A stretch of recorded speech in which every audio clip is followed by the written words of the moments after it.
ಮನಸ್ಸ, ಪ್ರಾಣ, ಆತ್ಮ ಇವುಗಳ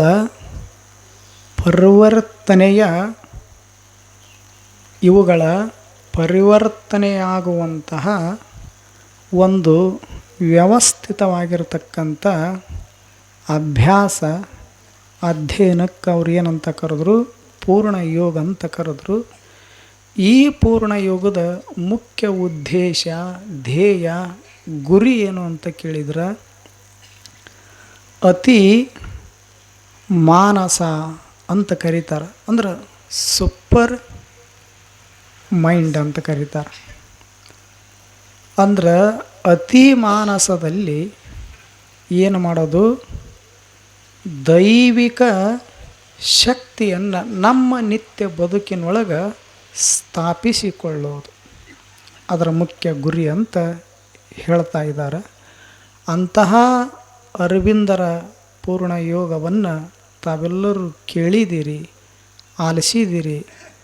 ಕೇಳಿ ಆಲಿಸಿ ಮರೆಯೋದಕ್ಕಿಂತ ಸಾಧ್ಯ ಆದಷ್ಟು ನಾವು ಒಂದಿಷ್ಟು ಅದರ ಬಗೆಗೆ ಎಷ್ಟು ತಿಳಿದದ ಅಷ್ಟನ್ನು ನಿತ್ಯ ಬದುಕಿನೊಳಗೆ ಅಳವಡಿಸಿಕೊಂಡೀವಿ ಅಂದ್ರೆ ಈ ಒಂದು ವಾರ್ಷಿಕೋತ್ಸವದೊಳಗೆ ಅರವಿಂದರ ಒಂದು ಪೂರ್ಣ ಯೋಗದ ಬಗೆಗೆ ತಿಳಿದುಕೊಂಡಿದ್ದಕ್ಕೂ ಸಹಿತ ಸಾರ್ಥಕತೆ ಆಗ್ತದಲ್ಲ ಅನ್ನುವಂಥ ಭಾವವನ್ನು ಹೇಳಬಯಸುತ್ತಾ, ನಮ್ಮ ಸರ್ ಅವರು ನೋಡ್ರಿ, ಅವರು ವೃತ್ತಿ ಬೇರೆ ಆದರೂ ಸಹಿತ ಎಷ್ಟು ತಿಳ್ಕೊಂಡಿದ್ದಾರೆ, ಎಷ್ಟು ಚಲೋ ಮಾತುಗಳನ್ನು ಆಡಿದ್ದಾರೆ.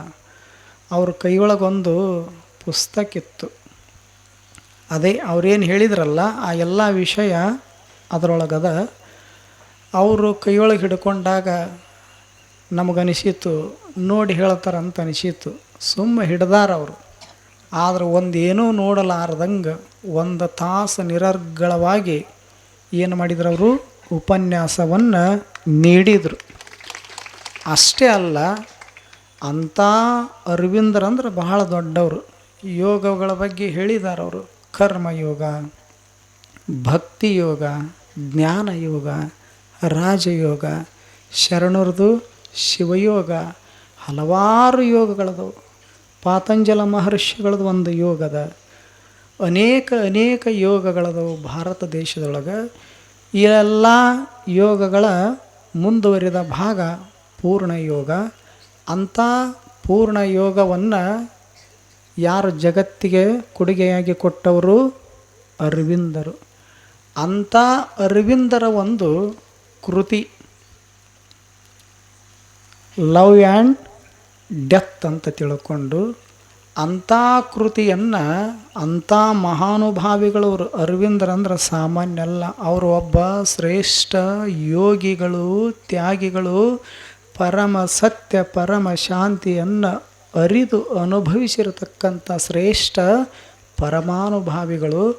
ಅಂಥವರು ಬರೆದಿರತಕ್ಕಂಥ ಕೃತಿಯನ್ನು ಅವರು ಏನು ಮಾಡಿದಾರ, ಕನ್ನಡಕ್ಕೆ ಅನುವಾದ ಮಾಡಿ ನಮ್ಮ ಇಡೀ ಕನ್ನಡ ನಾಡಿಗೆ ಅವರು ಸಮರ್ಪಣೆಯನ್ನು ಮಾಡಿದಾರ. ಅಂಥ ಗ್ರಂಥವನ್ನು ಸಹಿತ ನಮಗೆ ತಲುಪಿಸಿದಾರ. ಇಷ್ಟೊಂದು ಸಣ್ಣ ವಯಸ್ಸಿನೊಳಗೆ ವೃತ್ತಿನೂ ಇದು ಅಲ್ಲದೇ ಇದ್ರೂ ಸಹಿತ ಇಷ್ಟೆಲ್ಲ ಒಳಗಿಂದ ಒಳಗೆ ಸಾಧನೆ ಮಾಡಿದಾರ. ಅಂಥವರನ್ನು ಅತಿಥಿ ಉಪನ್ಯಾಸಕರನ್ನಾಗಿ ನಮ್ಮ ಗೀತಯೋಗಿ ಸರು ಅವರಲ್ಲಿರ್ತಕ್ಕಂಥ ಜ್ಞಾನವನ್ನು ಗುರುತಿಸಿ ನಮ್ಮ ನಿಮ್ಮ ಮಧ್ಯದೊಳಗೆ ಅವ್ರನ್ನ ಕರೆದು ತಂದು ನಿಲ್ಲಿಸಿದ್ದಾರೆ. ಹೀಗಾಗಿ ಅಂಥ ನಮ್ಮ ಕಿಶೋರ್ ಕುಮಾರ್ ಅವರಿಗೂ, ಅವರನ್ನು ಈ ಊರಿಗೆ ಪರಿಚಯಿಸಿರತಕ್ಕಂಥ ನಮ್ಮ ಗೀತಯೋಗಿ ಸರ್ ಅವ್ರಿಗೂ ಕೂಡ ನಾವು ಅನಂತ ಧನ್ಯವಾದಗಳನ್ನು ಹೇಳ್ತೇವೆ. ಅವ್ರ ಜೊತೆಗೆ ಇನ್ನೋರ್ವ ಕೋರಿ ಸರ್ ಅವರು ಸಹಿತ ಎಷ್ಟು ಚಲೋ ಮಾತುಗಳನ್ನು ಆಡಿದರು. ಸಾಲೋಟಿಗೆ ಅಂದ್ರೆ ಅದು ಸಾಮಾನ್ಯ ಅಲ್ಲ, ಅದು ಸಾಲೋಟಿಗೆ ಅಂದ್ರೆ ಗುರುವಿನ ರೂಪ ಅಂತ ಹೇಳಿದರು. ಎಲ್ಲರಿಗೂ ಕಲಿಸಿಕೊಡ್ತದ. ಅಂಥ ಒಬ್ಬ ಶಿವಯೋಗಿ ವರ್ಯರು ಇದೇ ಭೂಮಿಯೊಳಗೆ ನಡೆದಾಡಿ ನುಡಿದಾಡಿ ಹೋಗಿದ್ದಾರೆ ಶಿವಯೋಗೀಶ್ವರರು.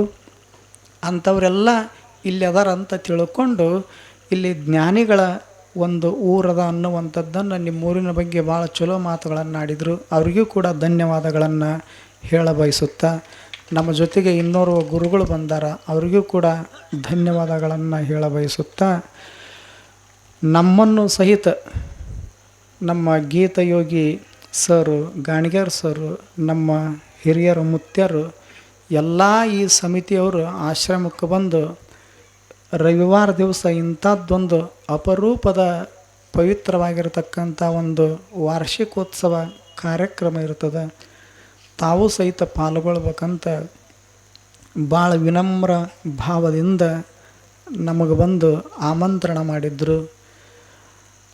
ನಮಗೂ ಸಹಿತ ನಾವು ಬರೋ ಪರಿಸ್ಥಿತಿಗಳಿಗೆ ಇರಲಿಲ್ಲ. ಗದಗದೊಳಗೆ ಅಪ್ಪುಗಳ ಪುಸ್ತಕವನ್ನು ನಾವು ಪ್ರಿಂಟ್ ಮಾಡ್ಸೋಕೆ ಹೋಗಿರ್ತೀವಿ. ಈ ಸಮಯದೊಳಗೆ ಪ್ರವಚನ ಇದ್ರೆ ಸಹಿತ ಪ್ರವಚನಕ್ಕೆ ಹೋಗೋದಿಲ್ಲ ನಾವು. ಒಂದು ತಿಂಗಳ ವರ್ಷಕ್ಕೆ 2 ಸರ್ತಿ, ಒಂದು ಗುರು ಪೂರ್ಣಿಮಾ, ಒಂದು ಗುರು ನಮನ ಕಾರ್ಯಕ್ರಮದೊಳಗೆ. ಆದರೂ ಸಹಿತ ನಮಗೆ ಒಂದಿಟ್ಟು ತೊಂದರೆ ಆದ್ರೆ ಆಗೋಲ್ದಕ್ಕಂತ ಒಲ್ಲೆ ಅಂತ ಅನ್ನೋಕೆ ಮನಸ್ಸು ಬರಲಿಲ್ಲ. ನಾವು ಕೂಡ ಬಂದಿವಿ. ನಾವು ಬರೆದಿದ್ರಂದ್ರೆ ಇಂಥ ಜ್ಞಾನಿಗಳ ನಿಮ್ಮೆಲ್ಲರನ್ನು ನೋಡುವಂಥ ಸೌಭಾಗ್ಯವನ್ನು ತಪ್ಪಿಸಿಕೊಳ್ತಿದ್ವಿ ಅಂತ ನಮಗೆ ಈಗ ಅನ್ನಿಸ್ತದೆ. ಅಷ್ಟು ಚಲೋ ಕಾರ್ಯಕ್ರಮ ತಾವೆಲ್ಲರೂ ಮಾಡಿದ್ದೀರಿ, ನಾವು ಇದರೊಳಗೆ ಪಾಲ್ಗೊಂಡೀವಿ ಅನ್ನುವಂಥ ಸಂತೋಷನದ. ಹೀಗೆ ಈ ಒಂದು ಅರವಿಂದರ ಸೇವಾ ಸಮಿತಿ ಏನು ಮಾಡಿಕೊಂಡ್ರಲ್ಲ ಎಲ್ಲ ಹಿರಿಯರು ನೋಡ್ರಿ. ಇನ್ನು ಮುಂದೆ ಸಾಲೋಟ್ಗ್ಯಾಗ ಎಲ್ಲ ಊರಾಗೂ ರಿಟೈರ್ಡ್ ಆದವ್ರು ಎಲ್ಲಿ ಹೋಗ್ತಾರೆ? ಪ್ರವಾಸಕ್ಕೆ ಹೋಗ್ತಾರೆ. ಮತ್ತು ಪ್ರವಾಸಕ್ಕೆ ಹೋದವ್ರು ಹೊಳ್ಳಿ ಬರೋದಿಲ್ಲ. ಎಲ್ಲ ಮುಗಿದ 70-75 ಆಗಿಂದ ಏರುಪೇರಾಗಿ ಕೆಲವ್ರು ಅಲ್ಲೇ ಹೋದವ್ರು ಅದಾರ. ಆದ್ರೆ ನಮ್ಮೂರಾಗ ಸಾಲೋಟ್ಗ್ಯಾಗ ರಿಟೈರ್ಡ್ ಆದವರು ಯಾವ ಪ್ರವಾಸಕ್ಕೂ ಹೋಗಬೇಡ್ರಿ, ಎಲ್ಲಿ ಹೋಗಬೇಡ್ರಿ, ಸೀದಾ ಎಲ್ಲಿಗೆ ಬರ್ಬೇಕಂದ್ರೆ ಅರವಿಂದ ಸೇವಾ ಸಮಿತಿಗೆ ಬರ್ಬೇಕು ಅವರು. ಅಂದ್ರೆ ಇದರ ಸಂಖ್ಯೆ ಹೆಚ್ಚಾಕೋತ ಹೋಗ್ಬೇಕು. ಅವರು ಬಂದ್ರಪ್ಪ ಅಂದ್ರೆ ಅವ್ರ ಹಿಂದಿನ ಪೀಳಿಗೆಯವರು ನಮ್ಮ ಮುತ್ಯ ಅರವಿಂದ ಸೇವಾ ಸಮಿತಿಯೊಳಗೆ ಇದ್ದ, ನಮ್ಮಪ್ಪನೂ ಇದ್ದ, ನಾ ಯಾಕೆ ಹೋಗಬಾರ್ದು ಅಂದ್ರೆ ಅದು ಒಂದು ಮಾರ್ಗ, ಒಳ್ಳೆಯ ಮಾರ್ಗ. ಅದು ಎಲ್ಲರಿಗೂ ಪರಿಣಾಮ ಆಗ್ತದೆ. ಹೀಗಾಗಿ ಜೀವನದೊಳಗೆ ಯಾರ್ಯಾರು ರಿಟೈರ್ಡ್ಮೆಂಟ್ ಅಂತ ಬರ್ತದಲ್ಲ, ಅವ್ರು ಎಲ್ಲಿಗೆ ಬರ್ಬೇಕು? ಸೀದಾ ಇಲ್ಲಿಗೆ ಬರ್ಬೇಕು ಅನ್ನುವಂಥದ್ದನ್ನು ತಾವೆಲ್ಲರೂ ಗಮನಿಸಬೇಕು. ಈಗಾಗಲೇ ಸಮಯ ಆಗ್ಯದ. ನಮಗೂ ಸಹಿತ 2 ನುಡಿಗಳನ್ನು ಆಡಲಿಕ್ಕೆ ಅವಕಾಶ ಮಾಡಿ ಕೊಟ್ಟಿರ್ತಕ್ಕಂಥ ಈ ಅರವಿಂದ ಸೇವಾ ಸಮಿತಿಯ ಎಲ್ಲ ಹಿರಿಯರಿಗೂ, ನಮ್ಮ ಗೀತಯೋಗಿ ಸರು, ಗಾಣಿಗೇರ್ ಸರು, ನಮ್ಮ ಗದ್ಯಾಳ ಸರು, ಇನ್ನೂ ಹಲವಾರು ಎಲ್ಲರೂ ಕೂಡಿ ಇದನ್ನು ಬಹಳ ಸುಂದರವಾಗಿ ನಡೆಸ್ಕೊಂಡು ಹೊರಟಾರ. ನೋಡ್ರಿ, ಒಂದೇನೂ ಹೆಚ್ಚ ಕಡಿಮೆ ಆಗಲಾರ್ದಂಗೆ ಯಾವ್ಯಾವ ರವಿವಾರ ಏನೇನು ಕಾರ್ಯಕ್ರಮ ನಡೀತು, ಯಾವ್ಯಾವ ವಿಷಯ ಚರ್ಚೆ ಆದವು, ಅವು ಎಲ್ಲವುಗಳನ್ನು ಅವರು ಫೈಲಿನೊಳಗೆ ಅವನೇನು ಹಿಡಿದಿಟ್ಟಿರ್ತಾರೆ. ಅವರು ವರ್ಷದ ಕಾರ್ಯಕ್ರಮ ಎಲ್ಲವುಗಳನ್ನು ಸರಿಯಾಗಿ ಶಿಸ್ತಿನಿಂದ ಕ್ರಮಬದ್ಧವಾಗಿ ಅವುಗಳನ್ನು ಸಂಗ್ರಹ ಮಾಡಿಟ್ಟಿದ್ದಾರೆ. ನಮ್ಮ ಗೀತಯೋಗಿ ಸರ್ ಅಂದ್ರೆ ಶಿಸ್ತು ಭಾಳ ಅವ್ರದ್ದು. ಎಲ್ಲವೂ ಪದ್ಧತಿ ಪ್ರಕಾರನ ಹೋಗಬೇಕು, ಏರುಪೇರು ಆಗಬಾರ್ದು. ಅವ್ರು ಮಾತಾಡುವಾಗ ಯಾರ ಮಾತಾಡಿದ್ರಂದ್ರೆ ಇವ್ರ ಮಾತು ಗಪ್ಪಕ್ಕವು, ಅಂದ್ರೆ ಅಷ್ಟು ಶಿಸ್ತವರು. ಅಂಥವ್ರಿದ್ರನ ಇಂಥ ಸಮಿತಿ ಒಂದಿಷ್ಟು ಬಹಳ ದಿವಸ ಅದು ಏನಾಗ್ತದೆ, ಸಮಾಜದೊಳಗೆ ಬೆಳಕನ್ನು ಚೆಲ್ತದೆ ಅನ್ನುವಂಥದ್ದನ್ನು ಹೇಳುತ್ತಾ, ಈಗಾಗಲೇ ಸಮಯಂತರೂ ಆಗ್ಯದ. ನಿಮ್ಮದು ತಾಳ್ಮೆನೂ ನೋಡಬೇಕಾಗ್ತದೆ. ನಾವು 1:04 ಬಂದು ಕುಂತಿರಿ ಕಾಣುತ್ತೆ, 1:04 ಈಗಾಗಲೇ 6:30 ಆಗಕ್ಕೆ ಬಂದೈತಿ, 2-2.5 ತಾಸು ಆಗಕ್ಕೆ ಬಂದೈತಿ. ಯಾರು ಎದ್ದು ಹೋಗಬೇಡ್ರಿ, ಪ್ರಸಾದದ ವ್ಯವಸ್ಥೆನೂ ಇದ್ದಂಗದ ಐತಿ. ಅದಕ್ಕೆ ತಾವು ತಾಳ್ಮೆಯನ್ನು ನಾವು ಸಹಿತ ಅರ್ಥ ಮಾಡ್ಕೋತೀವಿ. ತಾಳ್ಮೆ ಬಗ್ಗೆ ಒಂದು ಸಣ್ಣ ಕತೆ ಹೇಳಿ ಮುಗಿಸ್ತೀವಿ. ತಾಳ್ಮೆ ಎಷ್ಟು ಮಹತ್ವದ್ದು ಅನ್ನೋದಕ್ಕೆ ಶಾಲೆ ಮಾಸ್ತರ್ ಎಲ್ಲರೂ ಹುಡುಗರಿಗೆ ಪ್ರವಾಸಕ್ಕೆ ಕರ್ಕೊಂಡು ಹೋಗಿದ್ರು. ಒಂದೇ ದಿವಸದ ಪ್ರವಾಸ ಅದು. ಬೆಳಗಿನ ಜಾವ ಹೋಗೋದು, ಸಂಜೆಗೆ ಮತ್ತೆ ಸಾಲೋಟಿಗೆ ಬರೋದು. ಇಲ್ಲಿಂದ ಪ್ರವಾಸ ಎಲ್ಲಿಗೆ ಅಂತ ಕೇಳಿದ್ರೆ ಹಂಪಿಗೆ. ಇಲ್ಲಿಂದ ಹಂಪಿಗೆ ಹೋಗಿ ಎಲ್ಲ ಶಿಲ್ಪ ಕಲಾಕೃತಿಗಳನ್ನು ತೋರಿಸ್ಕೊಂಡು ಮತ್ತು ಸಂಜೆಗೆ ಇಲ್ಲೇ ಬರ್ಬೇಕು, ಅವರು ಸಾಲೋಟಿಗೆ ಬರಬೇಕು. ಹೀಗಾಗಿ ಶಿಕ್ಷಕರು ಹುಡುಗರನ್ನ ಕರ್ಕೊಂಡು ಬೆಳಗಿನ ಜಾವ 6 ಗಂಟೆಗೆ ಬಸ್ಸಿನೊಳಗೆ ಹತ್ತಿಸಿ ಕೂಡಿಸಿದ್ರು. ಪ್ರಯಾಣ ಶುರುವಾಯಿತು. ಇಲ್ಲಿಂದ ಸಾಲೋಟಿಗೆಯಿಂದ ಹಂಪಿಗೆ ಹೋಗ್ಬೇಕಲ್ಲ, ಮಧ್ಯದೊಳಗೆ ಯಾವ್ಯಾವ ಊರು ಹತ್ತವಲ್ಲ, ನೋಡ್ಕೋತ ಹೋದರು. ಮಧ್ಯದೊಳಗೆ ಏನೇನು ನೋಡುವಂಥವು ಬರ್ತಾವಲ್ಲ ಎಲ್ಲವುಗಳನ್ನು ನೋಡ್ಕೋತ ಹೊರಟಿದ್ರು.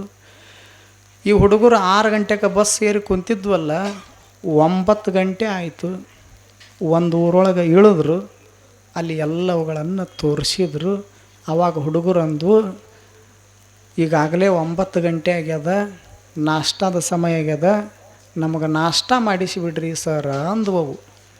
ಇವರು ಸರ್ ಅಂದರು, ಇದು 1 ದಿವಸದ ಪ್ರವಾಸ, ನಾಷ್ಟ ಮಾಡ್ಕೋತ ಕೂತ್ರಿ ಅಂದ್ರೆ ವ್ಯಾಳೆ ಆಗ್ತದೆ ಮುಂದಿಂದ ನೋಡೋಕೆ, ಮತ್ತು ಮುಂದಿನ ನೋಡೋದೈತೆ ಅಂತ ಮತ್ತೆ ಮುಂದೆ ದೇವಸ್ಥಾನಕ್ಕೆ ಹೋದರು. ಅಲ್ಲಿ ಹೋಗ್ಕೊಡ್ದ ಮಧ್ಯಾಹ್ನ ಊಟದ ಸಮಯ ಆಗಿತ್ತು. ಆವಾಗನು ಹುಡುಗರು ಅಂದರು, ಮುಂಜಾನೆ ನಾಷ್ಟನೂ ಇಲ್ಲ, ಈಗ ಮಧ್ಯಾಹ್ನ ಆಗೈತಿ, ಕೊನೆಗೆ ನಾಷ್ಟ ಹೋದ್ರೆ ಹೋಗೋಲ್ದ್ಯಾಕ, ಊಟನಾರ ಮಾಡ್ತೀವಿ ರೀ ಸರ್ ಅಂತ ಅಲ್ಲಿ ಪರಿಯಾಗಿ ಬೇಡ್ಕೊಂಡ್ರು ಹುಡುಗರು. ಅವ್ರ ತಲೆಗೇನಿತ್ತು, ಸರ್ ತಲೆಗೆ 1 ದಿವಸದ ಪ್ರವಾಸ, ಊಟ ಮಾಡಿದ್ರೂ ಹೊತ್ತಾಗತ್ತ, ನಾಷ್ಟ ಮಾಡಿದ್ರೂ ಹೊತ್ತಾಗತ್ತಂತ ತಿಳ್ಕೊಂಡು ಅಲ್ಲಿ ಸಹಿತ ಊಟ ಮಾಡಿಸಿ ಕೊಡಲಿಲ್ಲ. ಸಂಜೆ 4-5 ಆಗಿತ್ತು. ಅವಾಗ ಹೋಗಿ ಹಂಪಿ ತಲುಪಿದ್ರು. ಅಲ್ಲಾರ ಊಟನೂ ಇಲ್ಲ, ಅಲ್ಲಿ ತನಕ ನಾಷ್ಟನೂ ಇಲ್ಲ. ಅಲ್ಲಿ ಹೋದ ಬಳಿಕ ಏನು ಕಣ್ಣು ಮನಕ್ಕೆ ಆನಂದ ಆಗುವಂಥ ಶಿಲ್ಪ ಕಲಾಕೃತಿಗಳಿದ್ದು.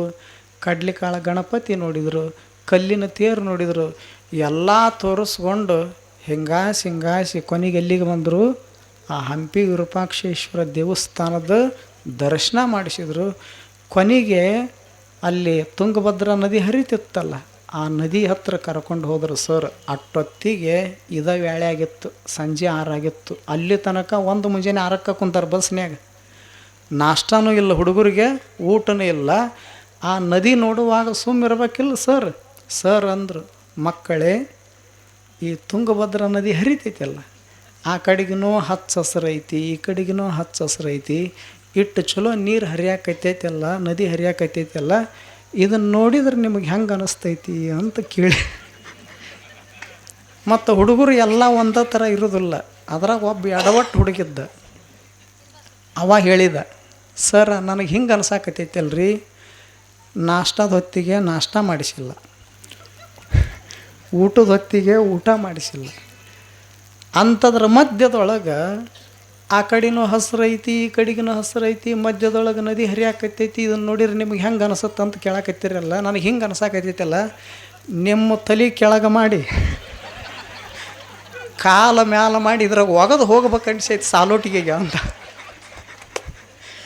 ತಾಳ್ಮೆ ಅನ್ನೋದು ಹಿಂಗೆ ಮಾಡ್ತದೆ. ಅದಕ್ಕೆ ನಾವು ನಮ್ಮ ಕಿಶೋರ್ ಸರ್ ಹಂಗೆ 1 ತಾಸು ತೊಗೊಂಡ್ವಿ ಅಂದ್ರೆ ಇಲ್ಲೇ ಮಗ್ಲ ಬಾವಿ ಐತಿ,